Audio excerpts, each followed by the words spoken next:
Like this video? Why not subscribe?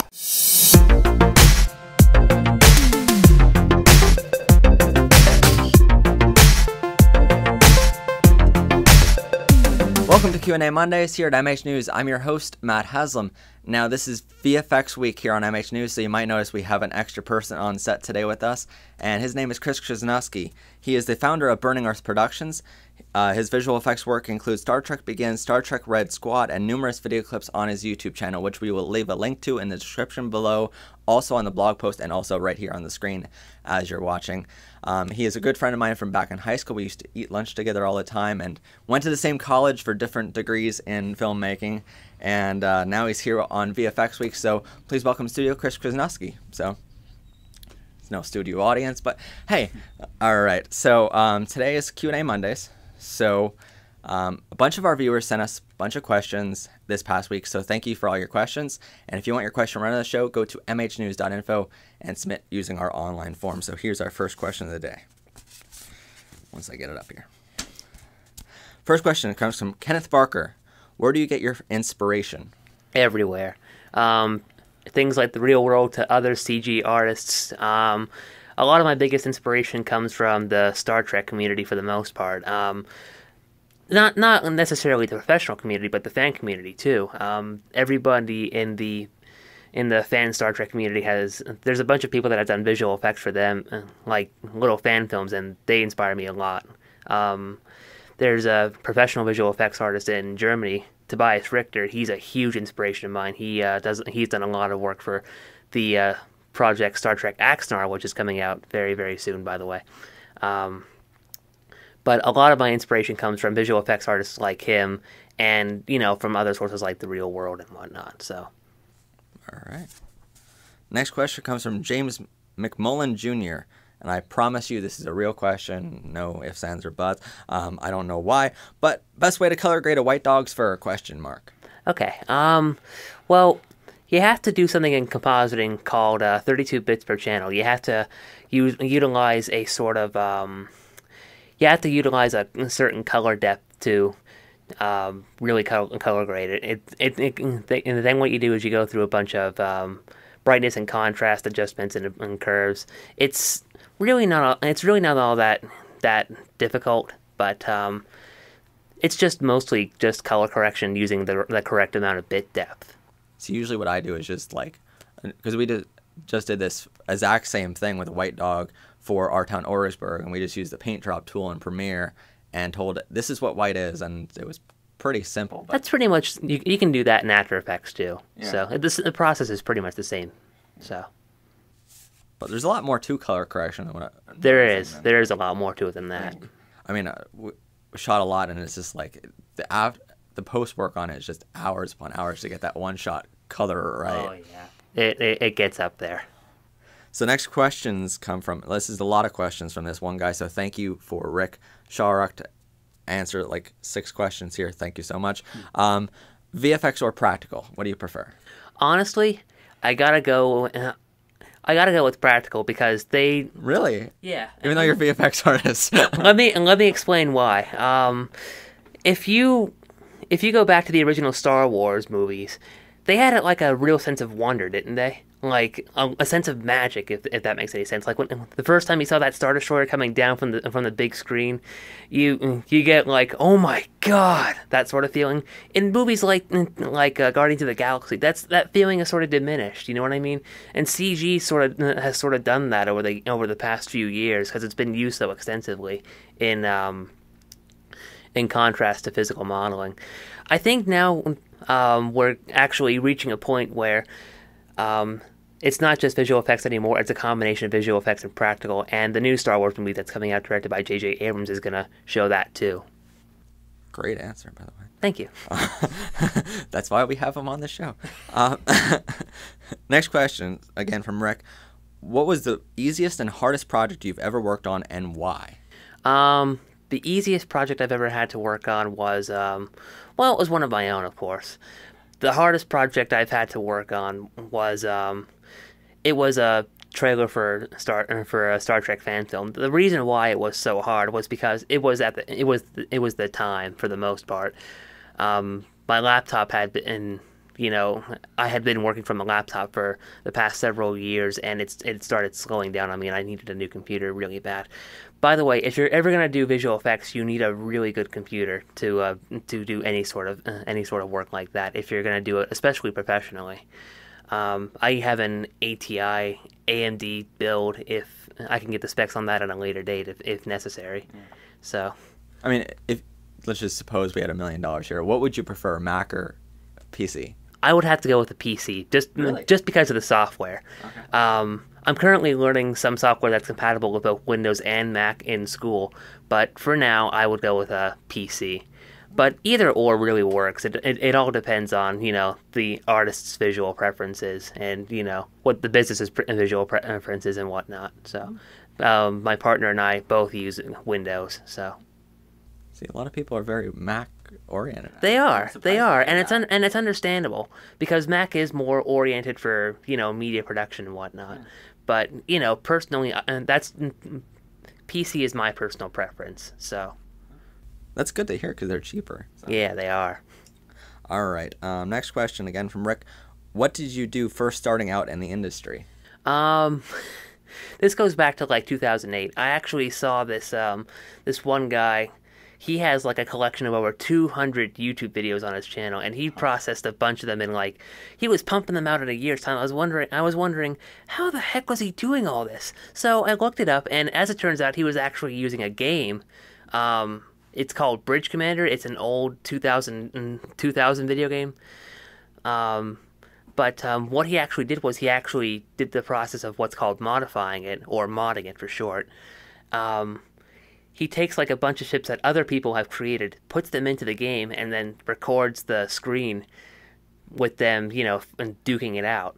So that sort of got me started on the track. I was looking at the process of doing this, and I was like, okay, I want a little more control. So that's how I got into 3D animation and visual effects. And 5 years later, here I am.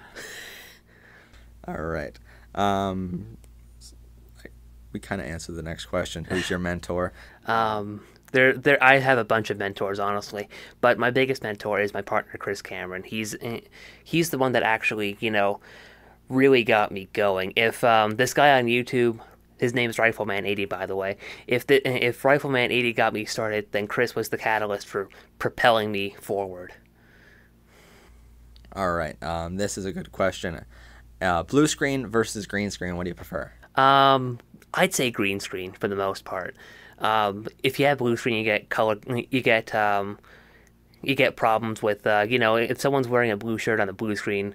Well, you're not supposed to do that anyway. But but if someone has blue eyes, they might get your visual effect shot might show through those eyes too, unless you want it that way, of course. But normally I prefer green screen. So, I mean, I've noticed with Premiere you can roto out everything, but that just takes so much time in post. Yeah, After Effects does it better than Premiere. Yeah. So. After Effects is much better at green screening. It's made for that. It's made for that. It's After Effects is a post-production program where 3D Studio Max, which is the software I use, is more for animation and 3D model building. I'll get more into that later. Yeah. So. All right. What quality should a person just starting out in the movie making look to improve on if they want to pursue a career in visual effects? Well, they need to have a good demo reel first off. So you got to work on, you gotta learn a lot. My best advice to you would be to learn how, physical models were shot back in the days of the 1980s, because that's usually when you build a physical model in a digital environment and you light it the same way, and you use the same materials and whatnot. Digital materials, I should say, then they'll look spectacular. Or if you want to develop your own style, look at anime, look at movies like Titan AE, that sort of thing. So it all really depends on you. All right. Next question from Kenneth Barker. I feel like we've had Kenneth before.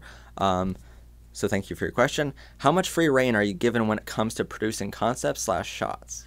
It depends on the producer. I had a lot of free reign working on my own projects, of course, but there will also be some clients that will want you to follow a storyboard. So I've been working on a new project called Star Trek Captain Pike. By the way, fund their Indiegogo campaign. It looks like to be a really good project. It's being worked on by professionals.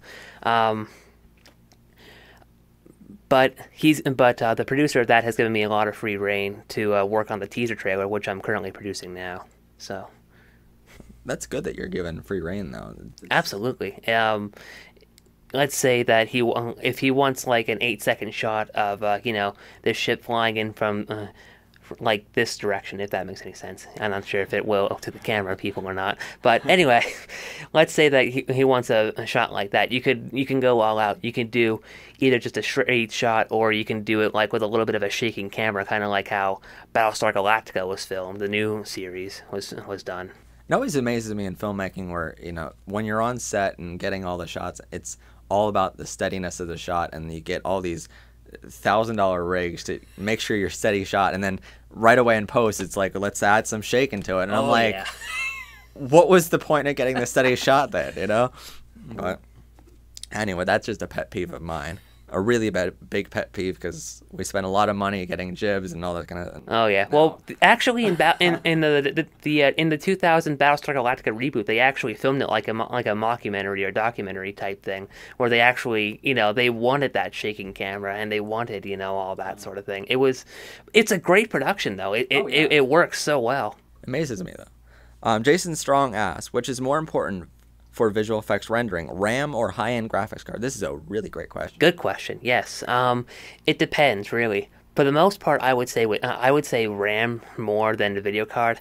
With a video card, that matters more for the 3D side of things, but for RAM, you want a lot of RAM for a program like when you're working with Adobe After Effects, because when you're doing post-processing, like adding lens flares, color correction, all that, laser blast, you get the idea. That takes up a lot of RAM, especially when it comes to, creating your final product and sending it off to your client. All right, last question of this. Arthur, I'm going to really butcher your last name, by the way. Arthur Thunlana. Yeah, I see. Yeah. Arthur Thunlana. All right. I think. My last name's hard to pronounce too, Arthur, so don't worry. Has VFX reached its pinnacle point? I would say yes. Really? Yes, I would say so, because look at a film like Guardians of the Galaxy. You have visual effects shots that they've probably taken like days to make. And look at Transformers too, especially. You have cars that look so real, and yet they transform into these giant robots that they're digital, but they look so realistic, and they really give you that sense of wonder. You're like, oh my god, he's gonna kill me. But I would say yes, visual effects has reached its pinnacle point, because we've gotten to the point now where one can sometimes it's hard to tell the difference sometimes, and that's just getting better and better and better over the years. So. See, like if I was being interviewed, I would say the exact opposite, because it's like, really, because I think we've reached a point in technology where we're getting into 8K cameras now and 8K TVs, which that shocked me. That came out earlier this month, but I mean, I think we're reaching a point where technology is just zooming so fast, and it's like, well, that's true, but programs like 3D Max can already render at those kinds of resolutions. Mm. So. Wow. Well, anyway, thank you guys for sending your questions to to our Q&A episodes. Go to I can't think of the website, mhnews.info, to send out your questions to us using our brand new online form. Also, you can check out all of our episodes on there. And please check out Chris's channel, like and subscribe to our channel here. You can also send in your questions at questions@mhnews.info. Comment below on Facebook or YouTube all your questions. Definitely we'll get them on the show. And look for our Thursday episode coming up later this week on VFX. And Chris has a tutorial video coming out with that in that episode. So check that out on Thursday. So have a good one, people, and see us next time. Because he had the speakers full blast. I'm like, don't do that. You're going to blow out your speakers, my God. Dude. Huh? Today on MH News. Do it. Totally. If you ever want to talk to a VFX artist that normally hides in the back production, don't. They're weird. It's a weird little place back there. Yeah, we have cookies and and dragons and shit. Druggies and dragons. This conversation has gone full circle.